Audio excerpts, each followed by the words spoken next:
الحمد للہ الذی ہدانا لہذا وما كنا لنہتدی لولا ان ہدانا اللہ لقد جاءت رسل ربنا بالحق صلوات اللہ وسلامہ علیہم وعلی کل من اتبعہم بإحسان الی یوم الدین اما بعد واجب التکریم سامعین کرام، موضوع کی مناسبت سے چند باتیں میں آپ کو شروع میں عرض کروں گا۔ آپ بعد میں کھلے دل سے سوالات کریں، جھگڑے اور بحث کے لیے نہیں، بات کو سمجھنے کے لیے۔ میں آپ کی بات پر توجہ دوں گا، آپ میری بات توجہ سے سنیں۔ کوئی شخص اگر یہ توقع رکھتا ہے نا کہ امت میں کسی قسم کا کوئی عقیدے کا یا فقہی مسائل میں اختلاف نہ رہے تو یہ انہونی بات ہے، ایک ایسی موہوم تمنا جو کبھی پوری نہیں ہو سکتی۔ ہم اللہ کے رسول علیہ الصلوۃ والسلام کے صحابہ کرام رضوان اللہ اجمعین میں دیکھتے ہیں عقیدوں کا اختلاف۔ حضرت عمر ابن عمر کہتے ہیں کہ مردے سنتے ہیں، ام المومنین عائشہ رضی اللہ عنہا کہتی ہیں نہیں سنتے۔ دونوں قرآن و حدیث سے استدلال کر رہے ہیں۔ فقہ کے مسائل میں آپ صرف ترمذی شریف ہی دیکھ لینا، حدیث لکھنے کے بعد وہ کہیں گے کہ بعض اصحاب نبی کا یہ مسلک ہے، بعض اصحاب نبی یہ کہتے ہیں۔ تو اس اختلاف کے بارے میں پریشان ہونا بالکل نادانوں والی بات ہے۔ اللہ نے علمی سطح لوگوں کی مختلف رکھی ہے، مزاج الگ الگ، کوئی شدت پسند ہے، کوئی آسانی چاہتا، اور معلومات کے ذرائع بھی مختلف ہیں۔ کسی کو کوئی بات پہنچی اللہ کے رسول علیہ السلام کی، کسی کو نہیں پہنچی۔ جن کو پہنچی ان کو بھی کسی کو اطمینان ہوا کہ یہ روایت صحیح ہے، دوسرے نے سمجھا نہیں، اس کے بیان کرنے والے جو ناقابل اعتماد ہیں۔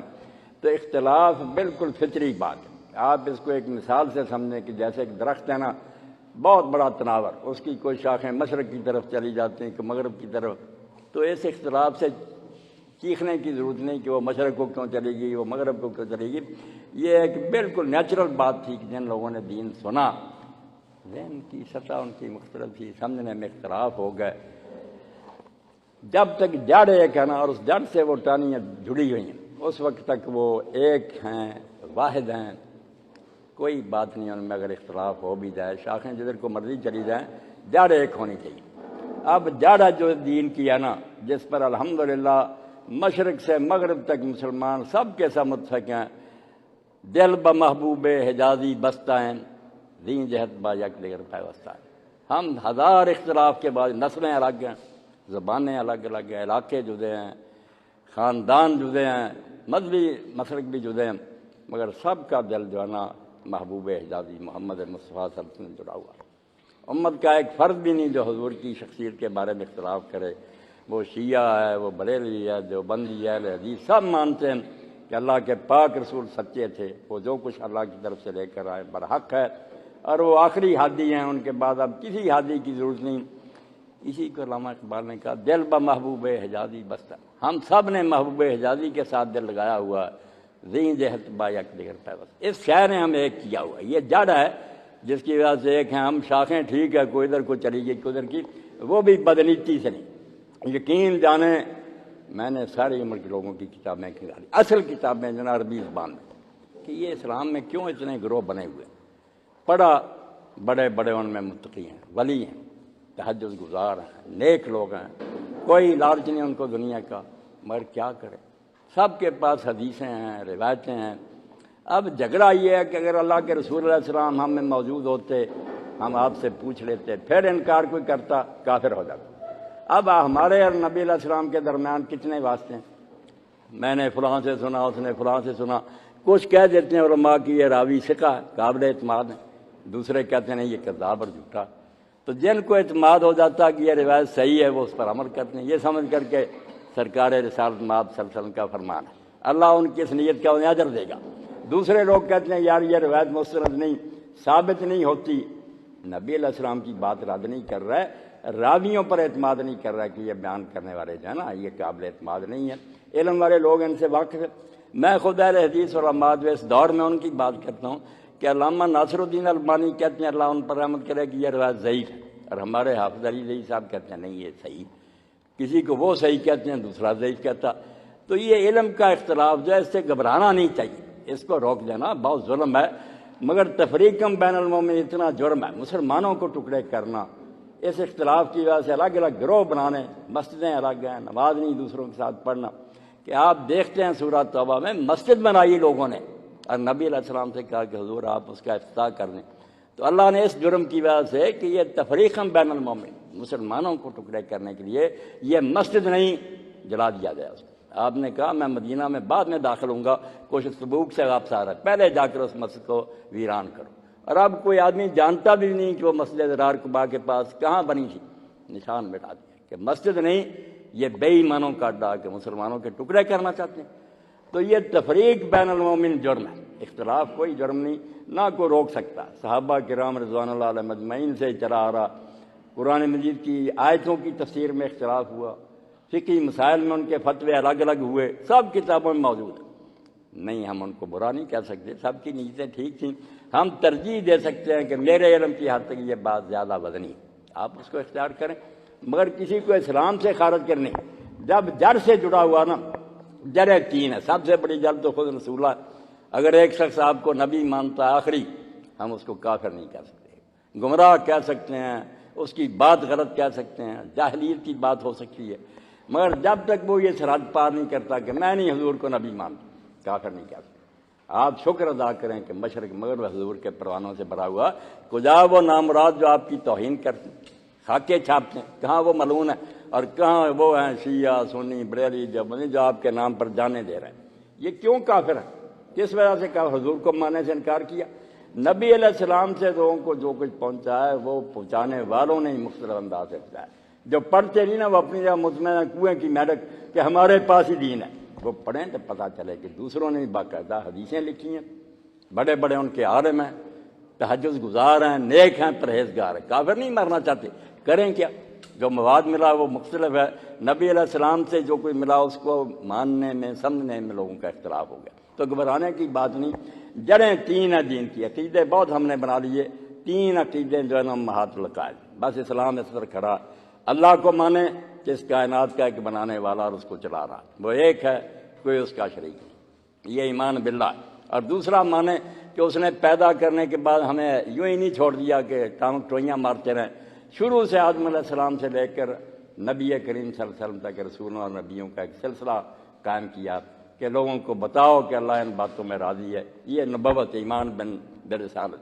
اور تیسرا ہے کہ یہ دنیا یوں ہی نہیں چلتی رہے گی یا یوں ہی ختم نہیں ہو جائے گی، ایک وقت آئے گا جب اللہ کی عدالت منعقد ہوگی، سب اس کے حضور پیش ہوں گے، زندگی بھر کی کمائی کا بدلہ انہیں ملے گا، اچھا یا برا، یہ ایمان بالآخرت۔ تین ہی عقیدے ہیں، جب تک کوئی شخص ان کا انکار نہیں کرتا وہ اسلام سے نہیں نکلتا، گمراہ ہو سکتا، غلط ہو سکتا، اس کی باتیں ہم اپنے علم سے جھوٹی کہہ سکتے ہیں، مگر وہ کافر نہیں ہو سکتا، اللہ کو مان رہا، رسول کو مان رہا، آخرت کو مان رہا، یہ اصول دین ہے، جڑیں ہیں، باقی شاخیں ہیں، شاخیں مشرق کو چلی جائیں مغرب کی، وہ علماء کا اپنا اپنا ذہن ہے، اختلاف ہے، ایک ہی بات کو سمجھنے میں کوئی کہتا ہے اس آیت کا یہ معنی، کوئی فرق اس میں خرابی نہیں، وہ ایمانداری سے سمجھیں۔ امام راضی رحمۃ اللہ علیہ سنت کے وکیل ہیں، اور انہوں نے اشعریوں کی طرف سے معتزلہ کا رد کیا، ان سے بڑھ کر کسی نے مناظرہ نہیں کیا اپنی تفسیر مفاتیح الغیب میں، مگر وہ بھی وَرَبُّكَ الْغَفُورُ ذُو الرَّحْمَةِ، جب اس آیت پر آیا انہوں نے کہا یار امت کے جتنے بھی یہ گروہ ہیں نا، وہ معتزلہ یا ہمارے اشعری ہیں، سب جنت کے امیدوار ہیں، اور اللہ کی رحمت بہت بڑی ہے، اور اللہ نے انہیں عذاب دینے کا کیا کرنا، اور خود وکالت کی کہ معتزلہ کا ذہن، اب عقیدے میں اصل جھگڑا جو ہے نا معتزلہ اشعریوں کا، باقی جو ہے نا جتنے مرضی نام رکھ لیں، عقیدے میں بحث اعتزال کی اور اشعریت کی ہے، اشعری اہل سنت کے امام ہیں اور معتزلہ ان کے مقابل ہیں۔ تو امام راضی خود کہتے ہیں نکتے کی بات کہ یار اللہ تعالیٰ ایسا ہے غیر محدود اور لامتناہی کہ اس کا بیان کرنے کے لیے لوگوں کے پاس الفاظ نہیں، اس لیے معتزلہ بیان کرنے پر آئے، انہوں نے اللہ کے عدل اور اس کے انصاف کو دیکھا کہ یہ نہیں ہو سکتا کہ اللہ بندوں سے گناہ کرائے اور بعد میں نے دوزخ میں بھیج کرے، یہ جبر بالکل غلط ہے۔ یہ سنی جو کہتے ہیں نا کہ اللہ کراتا ہے سب کچھ، یہ بالکل غلط بات ہے، اس طرح تو اللہ عدل اور رحیم نہیں رہتا۔ تو وہ کہتے ہیں ان کی نظر، خود امام راضی کہہ رہے ہیں کہ معتزلہ کی نظر یار خدا کے عدل پر، وہ عدل کو دیکھتے ہیں، اس لیے ان باتوں کو رد کرتے ہیں، تقدیر وغیرہ کو قدریہ ہو گیا۔ ہم سنی لوگ جو ہماری نظر اس کی سلطنت اور اقتدار پر ہے کہ اس کی حکومت ہے، اس کی بادشاہی میں اس کی مرضی کے خلاف کام کیسے ہو سکتا ہے، وہ بس ہے۔ ہم یہ کہتے ہیں کہ جو چاہتا ہوتا، ہم اس کی سلطنت کا بیان کرتے، عدل کا انکار نہیں کرتے، ہمارے ذہنوں پر غلبہ اس کی حکومت کا کہ وہ بادشاہ ہے، وہ بے بادشاہ کو کسی ملک میں جو چاہے ہوتا رہے، نہیں باخبر بھی ہے اور روکنا چاہے روک بھی سکتا ہے، اس کے اذن سے ہوتا جو کچھ ہوتا ہے، راضی نہیں گناہ میں مگر اس کی اجازت کے بغیر کچھ نہیں ہو سکتا۔ یہ خدا کی سلطنت کا بیان کرتے ہیں، معتدل عادل کا بیان کرتے ہیں کہ اللہ تعالیٰ یار غلط کام کرائے تو پھر وہ عادل تو نہ ہوا، تو خود بیان کرتے ہیں کہ یہ دونوں گروہ اللہ کی رحمت کے امیدوار ہیں، اور آیت پیش کرتے ہیں ربک الغنی ذو الرحمہ،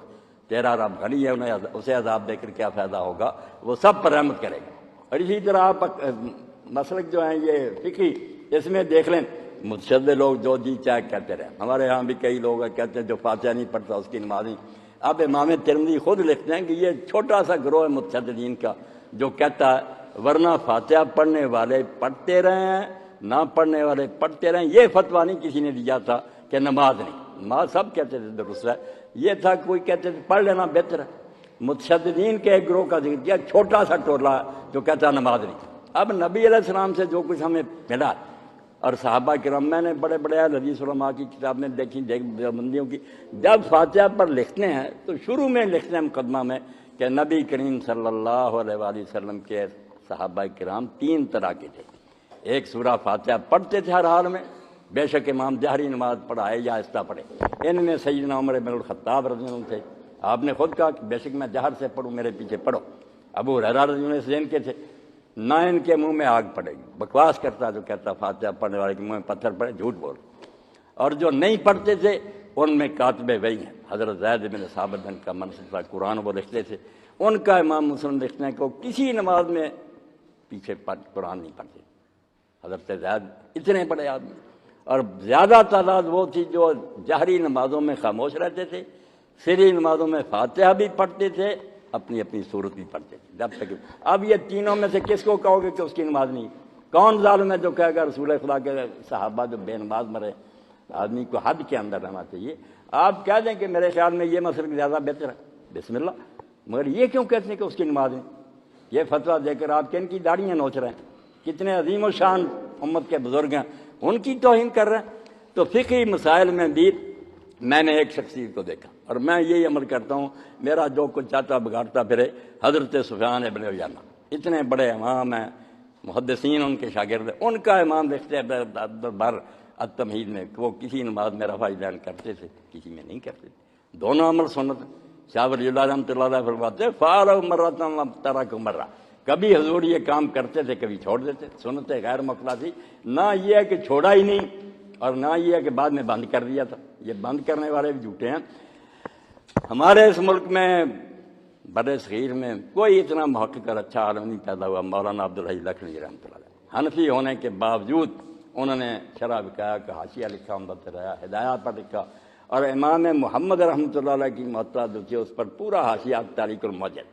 پورے انصاف سے انہوں نے لکھا کہ یار رفع دین کرنا نہ کرنے سے زیادہ وزنی ہے، اس کی حدیثیں زیادہ ہیں، صحیح ہیں۔ ہمارے پاس ابن مسعود رضی کی ایک روایت ہے، وہ بھی حسن ہے، کچھ کہتے ہیں ضعیف ہے، مگر بعض صحابہ کرام نہیں کرتے تھے، اور ساتھ ہی لکھتے ہیں جو نسخ کا قول کہتے ہیں کہ یہ بند ہو گیا تھا، ان سے زیادہ جھوٹا کوئی نہیں، کوئی حرف نہیں دنیا میں کہ حضور نے کہہ دیا ہو کہ میں نے یہ چھوڑ دیا، چھوڑا کوئی نہیں۔ اہل حدیث اس پر آ جائیں کہ جو نہیں کرتا اس کی بھی نماز ٹھیک ہے، اور جو کرتے ہیں نہیں کرتے وہ کبھی کر بھی لیا کہ میں نے سفیان ابن عیینہ کا حوالہ دیا کہ اتنا بڑا امام جو تھا نا، محدثین کا استاد، کسی نماز میں کر لیتا تھا کہ بھائی کینہ دل سے نکالو، حضور کی سنتیں سب پر عمل کرو۔ تو فقہی مسائل میں اختلاف بھی کوئی شک نہیں۔ اور جو قاری صاحب نے قرآن مجید پڑھا، آپ دیکھ لیں زیادہ ہم نے جو بیت سنا جس سے کفار فائدہ اٹھاتے ہیں، اب بھی وہ بھڑکا رہے ہیں ساتھ کو شیعہ سنی، باقی اختلاف جو ہے نا یہ بہت کم درجے کے ہیں۔ یہ آگ اگر لگ جائے نا مسلمان ممالک تباہ ہو جائے، بم پھٹ جائے گا، کفار کو کچھ کرنے کی ضرورت نہیں ہے، اس لیے وہ اپنے چیلے چانٹوں کو اچھالتے ہیں کہ تم صحابہ کرام کی مدح کرو، وہ ان کو گالیاں دیں، مسلمان برباد ہو جائیں۔ اب آپ یقین سے سمجھ لیں کہ جب علماء کے سامنے یہ بات آئی کہ خوارج جو حضرت علی رضی اللہ عنہ کے فوج سے نکل گئے تھے 12,000 آدمی، اور ان کے ساتھ آپ نے جنگ لڑی، جنگ نہروان، اور نبی علیہ السلام نے فرمایا کہ وہ دین سے نکلے، لفظ دین کا، بہت صحابہ سے یہ روایت کہ وہ دین سے نکلیں، مگر علماء نے کہا دین سے تو نہیں نکلے، کسی نے ان کے کافروں ان کا فتویٰ نہیں دیا۔ تو مطلب کیا ہوا کہ اگر وہ حضرت علی کو، حضرت عثمان کو صحابی ہونے کی وجہ سے گالی دیتے کہ یہ رسول اللہ کے ساتھی ہیں، انہوں نے کیوں حضور کا ساتھ دیا تھا، کافر ہو جاتے۔ اور اگر کہا یار صحابیت اپنی جگہ ہے، اس وقت ٹھیک تھے، بعد میں ان کی یہ حرکتیں جو قابل اعتراض ہیں، پھر کافر نہیں ہوئے، ان کی باتیں غلط ہیں یہ صحیح، انہوں نے صحابیت پر اعتراض نہیں کیا کہ حضور کا ساتھ کیوں دیا تھا، انہوں نے ان کے بعد کے اعمال کو تنقید کے قابل سمجھا۔ یہ آپ ابن حجر رحمۃ اللہ نے ان کی طرف سے دفاع کیا کہ ہم خارجیوں کے روایتیں کیوں صحیح بخاری میں پڑھتے ہیں، ان سے حدیثیں نہیں ہیں، وہ کافر کیوں نہیں ہوئے؟ اسی لیے کہ وہ صحابی مان کر کہتے ہیں نا کہ صحابی اور ہم حضور کے صحابی کو گالی دیں گے۔ وہ اگر نامراد یہ سمجھتا کہ یہ صحابی نہیں یا بعد میں بدل گیا تھا، اس کی بات غلط ہے، رد کرے علم سے، مگر اس نے صحابی کو گالی نہیں دی۔ ورنہ میں دکھا دوں گا صحیح بخاری سے کہ عبداللہ بن ابی کو صحابی کہا گیا، وہ لغت کے لحاظ سے صحابی ہے، رسول اللہ کے ساتھ رہتا تھا، صحابی ہے، مگر وہ مومن صحابی نہیں، اندر سے نہیں تھا۔ ہم سارے لعنت بھیجتے ہیں عبداللہ بن ابی پر۔ تو تحقیق کی بات اور ہے، اصول کی بات، اصولی بات یہی ہے۔ شیعہ کی کتابیں پڑھے، ان سے کہا صحابی رسول السلام کے لائق، صحابی رسول کو کیوں ہم گالی دیں گے؟ مگر سوال ایک شخصیت کا کہ یہ صحابی کے معیار پر پورا اترتا ہے یا نہیں اترتا۔ یہ میں باتیں آپ کے سامنے ذرا کھلے دل سے کر رہا ہوں کہ آپ سوچنے کی تکلیف کریں، امت کے ٹکڑے نہ کریں کہ یہ کاٹ کر پھینک دیا، کاٹ کر پھینک۔ شکر کریں کہ جو اللہ کو مان رہا ہے، رسول کو آخری نبی مان رہا ہے اور قیامت کا قائل ہے، وہ مومن ہے، مسلم ہے، آپ کا بھائی ہے۔ اگر اس کی کچھ باتیں غلط ہیں تو غلط ہیں، ہم اس کی وکالت نہیں کریں گے کہ باتیں صحیح ہیں، باتیں میں خود رد کرتا ہوں کہ یہ باتیں بالکل جھوٹ ہیں، بے بنیاد ہیں، مگر غلط بات ہونا اور ہے، کفر اور ہے۔ کفر یہ ہے کہ کوئی آدمی نامراد یہ کہہ دے کہ جس کو میں نے نبی مانا تھا اب میں نہیں مانتا، میں نہیں حضور کا نبی تسلیم کرتا، اسلام سے نکل جائے گا۔ مولانا رضا خان بریلوی رحمۃ اللہ علیہ میرے مسلک کے کتنے خلاف، میں اہل حدیث ممبر کھڑا ہوتا ہوں، مگر میں صاف کہتا ہوں، وہاں کہتا ہوں کہ رحمۃ اللہ علیہ۔ اور میں نے کئی مرتبہ کہا اپنے اہل حدیث ساتھیوں سے، میں صرف ان کی کتاب اردو میں رکھ دوں گا، آپ اردو کی کتاب پڑھ کر مجھے سمجھا دیں وہ کیا کہتا، آپ تو اس کی اردو نہیں سمجھ سکتے۔ اتنا بڑا فاضل آدمی صرف اس لیے کہ بعض مسائل میں اس کی تحقیق ہم سے الگ ہے، اس سے اس کا علم ختم ہو گیا۔ مولانا نصر علی تھانوی رحمۃ اللہ علیہ کے سامنے ان کے ایک ساتھی نے کہہ دیا احمد رضا مر گیا، تو آپ سخت ناراض ہوئے، کہا نامراد تو نے ایک عالم دین کا ذکر اتنی بے ادبی سے کیا کہ احمد رضا مر گیا، تجھے علم ہونا چاہیے کہ کتنے گمراہ فرقوں کے مقابلے میں اسلام کا وکیل تھا، ہمارے ساتھ اختلاف تھا تو پھر اسلام سے نکل گیا۔ تو اللہ کے لیے سوچیں کہ یہ لوگ جو تو مولانا رضا خان رحمۃ اللہ نے پوری کتاب لکھی اور اپنے والد کا بھی حوالہ دیا کہ ہم حضرت ابو بکر، حضرت عمر رضی اللہ تعالیٰ عنہ ان کی حکومت کو بالکل صحیح خلافت مانتے ہیں، ان کی خلافت ہمارے نزدیک قطعی بالکل صحیح ہے کہ وہ حکومت ٹھیک تھی، مگر وہ کہتے ہیں اس کا منکر کافر، اگر وہ کہتا کہ نہیں خلیفہ ٹھیک تھے تو کافر نہیں ہوتا، یہ ہمارے نزدیک یقینی بات ہے، ہمیں تسلی ہے۔ وہ کہتا نہیں حضرت علی عباس اور کسی ہاشمی کو نہیں بلایا مشورے میں، بات وہ بھی ٹھیک ہے۔ 6 ماہ حضرت علی اور ہاشمی ناراض رہے کہ حضور کے پاس سے اٹھ کر یار گئے، ہمیں بتایا ہی، یہ کوئی خلافت ہے؟ تو ناراضگی اگر اہل بیت نے اس وقت ظاہر کر دی اور کوئی اس وجہ سے کہتا کہ یہ خلافت جو ہے نا یہ اتفاقی نہیں، کافر وہ بھی نہیں، میں ان کے فتوے میں چاہتا ہوں کفر کے فتوے نہ خدا کے لیے دیں، بات غلط ہے تو کہیں کہ یہ بات ان کی نہیں تھی، غلط ہے، اس پر رہیں، کفر کا فتویٰ دینا بہت مشکل بات ہے۔ آخر میں پھر میں سیدنا ابو بکر صدیق کتنا حوصلہ ان لوگوں کا کہ صحیح ابو داؤد میں ہے کہ ان کے سامنے ان کے زمانہ خلافت میں جبکہ پورا اقتدار آپ کے گالیاں تھیں تو حضرت ابو بکر کو پیش آیا، فطری بات تھی، غصہ آیا، پاس ایک عقیدت مند بیٹھا تھا، اس نے کہا حضور اجازت دیں میں اس کا سر قلم کر دوں جو گالیاں دے رہا، اس کے پوچھنے پر حضرت ابو بکر غصہ ٹھیک ہے، پہلے غصے میں تھے ٹھیک ہے، وہ آدمی چلا گا گالیاں دینے والا، تو پوچھا اس سے کہ تم یار پوچھ رہے تھے کہ مجھے اجازت دو اس کو میں قتل کر دوں، میں اجازت دے دیتا تو تم نے کر دینا تھا؟ اس نے کہا ہاں میں نے کوئی کسر چھوڑنی تھی، فرمایا اسی لیے میں غصہ پی گیا تھا، تجھے علم ہونا چاہیے کہ اسلام میں یہ مقام سوائے محمد عربی صلی اللہ علیہ وسلم میں کسی کا نہیں، حضور کو گالی دے وہ قتل کے لائق ہوتا، مذاق ہے قتل کرنا، وہ بکواس کر رہا تم بھی کرنی ہے کر لو ورنہ دفع کرو، رسول اللہ کے علاوہ کسی کا مقام نہیں۔ اور آپ حیران ہوں گے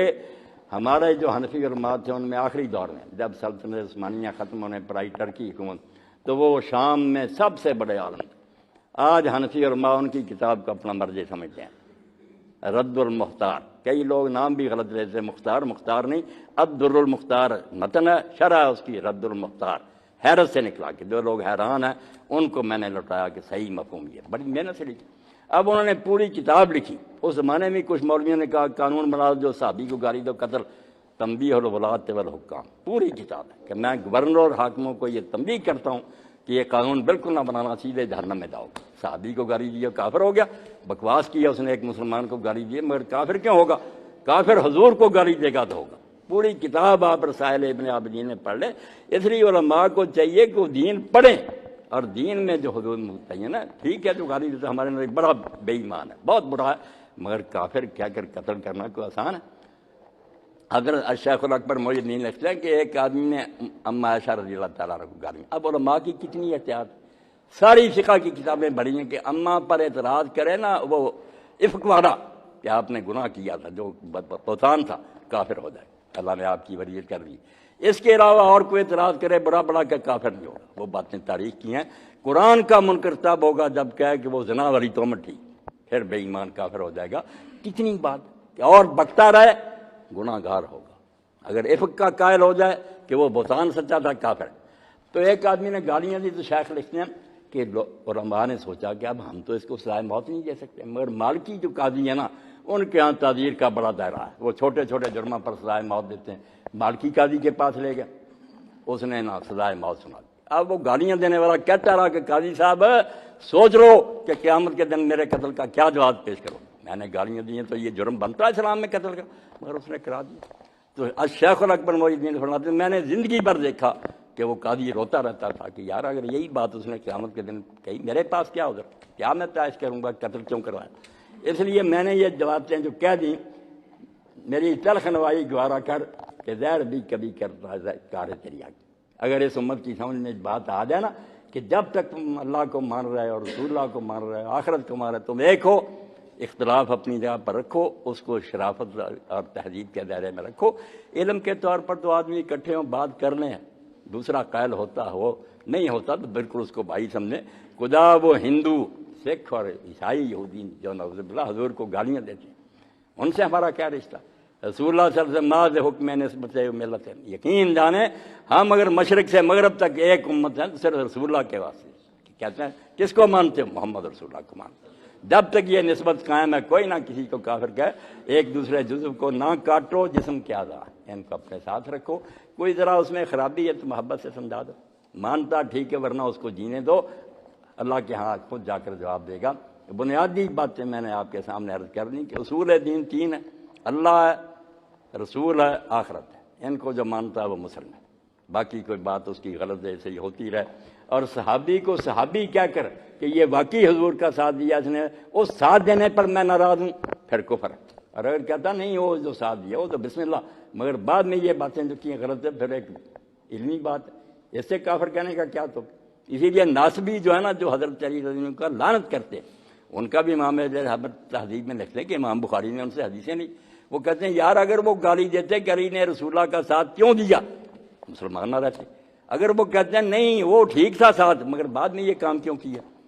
اس کی بات سے ناراض ہیں، تو پھر یہ الگ بات ہے کہ ہم ان کی غلطی دور کریں گے، کافر نہیں کہہ سکتے۔ آپ یقین جانیں ساری عمر پڑھ کرنا اور امت کے چوٹی کرو، میں نے سمجھا کہ مسلمانوں میں تفریق اور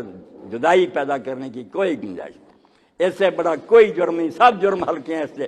مسلمانوں کو ٹکڑے کر رہے۔ ایک آدمی کلمہ پڑھ رہا اس سے محبت نہیں رکھتے، نفرت کرتے۔ آخری بات یہ شیخ الاکبر لکھتے ہیں کہ میرے شیخ تھے، اب پیر کا رشتہ جو ہے نا تصوف میں بڑی بات ہے، حضرت ابو مدین مغربی، اور یہ حضرت ابو مدین مغربی رحمۃ اللہ علیہ شیخ عبد القادر جیلانی رحمۃ اللہ علیہ کے خلیفہ تھے، تو ابن عربی ان کے مرید تھے۔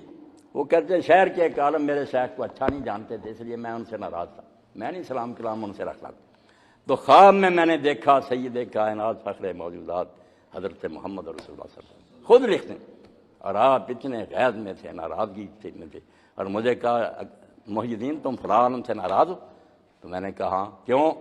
وہ میرے شیخ کو مرشد کو اچھا نہیں سمجھ۔ تو حضور نے رنج میں فرمایا کہ تجھے اپنے مرشد کی پڑی ہوئی ہے، یہ شرم نہیں آتی کہ وہ مجھے اپنا رسول مانتا، میرے نبی ہونے کا خیال نہیں آیا تجھے کہ میرا امتی ہے، اپنے پیر کو رو رہا، صبح ہی جا کر اس سے صلح کر، ورنہ میں تیرے خلاف سخت ناراض ہوں کہ اپنے مرشد کی تجھے پڑی ہوئی ہے،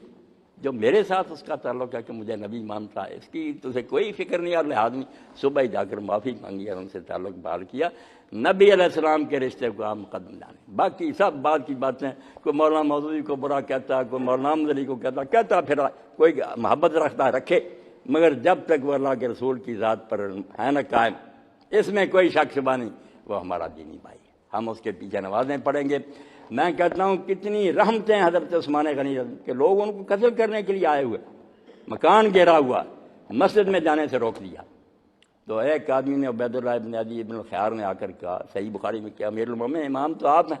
مگر وہ فتنے والا آدمی نماز پڑھا رہا مسجد میں، ہمارا جی نہیں چاہتا ان کے پیچھے نماز پڑھنے کا۔ اگر جذباتی ہوتے اپنے نفس کی خواہش کے تو کہتے ہاں ان خبیثوں کے پیچھے نماز کیا نہیں، آپ نے فرمایا نماز بیٹا سب سے اچھا کام ہے، اس لیے جب وہ یہ نیک کام کرتے ہیں تو ان کے ساتھ کرو، ان کے پیچھے نماز پڑھو، جب وہ برا کام کریں گے میرے ساتھ ظلم زیادتی کریں گے اس کا ساتھ نہ دو۔ اس سے بڑھ کر اپنی میں کو کوئی فلاں کر سکتا؟ قاتلوں کے بارے میں کہا کہ نماز تو جب پڑھتے ہیں اچھا ہی کام کرتے ہیں۔ اس لیے میرا کہنا یہ اور یہی میرا عمل ہے کہ آپ مسجد کی پیشانی پر نہ پڑھیں کہ کیا لکھا ہوا ہے، یہ بریلویوں کی عیسیوں کی بھائی قبلہ رخ مسجد ہے، وہ گرنتھ نہیں پڑھ رہا نماز میں، قرآن تلاوت کر رہا،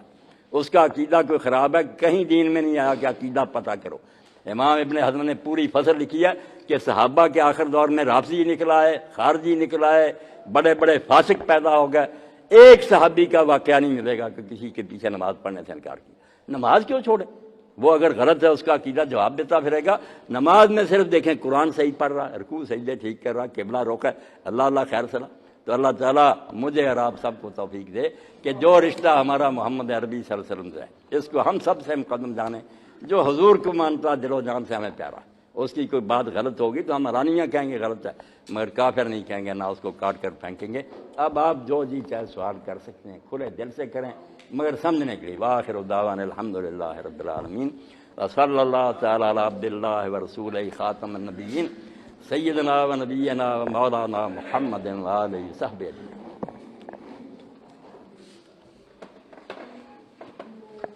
اللہ سوال آئے حضر و کرم فرمائے اللہ پاک خیر سے رکھے آپ سب ساتھیوں کو، اللہ جزائے خیر دے۔ کیا بات